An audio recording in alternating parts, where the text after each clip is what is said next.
I remember going through that process, even in Iraq, like going through the application process and starting to read texts again and getting prepared, and it was really harder. It was like I had a parachute on, you know, like the whole time I was there, it was like I had a parachute on.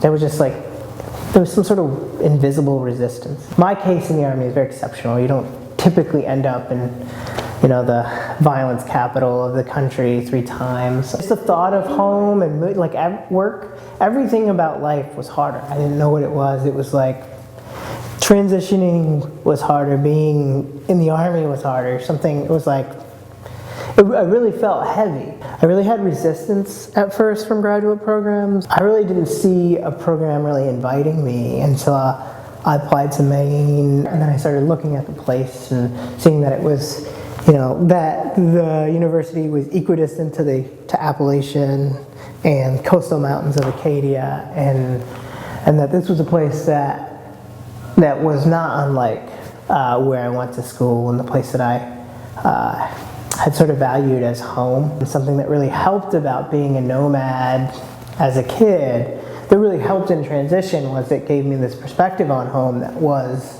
not static. It wasn't a place particularly, it was something that I had to like develop and put work into. Key part of a place becoming a home is like knowing how to get someplace without even thinking about it, like driving to downtown Bangor, and you know, that takes a while when you haven't lived in a place. I think it's really hard for veterans to grasp that you're not constantly in danger, and mountains to me are the thing that really helps me grasp where I live. I like to go to Clifton and then figure out places in Bangor and in Old Town and that you can see Clifton, the mountains over there, because I like, every time I do it, I like try to discover new things in Bangor when I'm in Clifton at the top. And there's a spot on Bald Peak where you can actually see, it's got to be really, really incredible light, where you can actually see Katahdin and you can see Acadia, and to me that's like the greatest spot in the universe.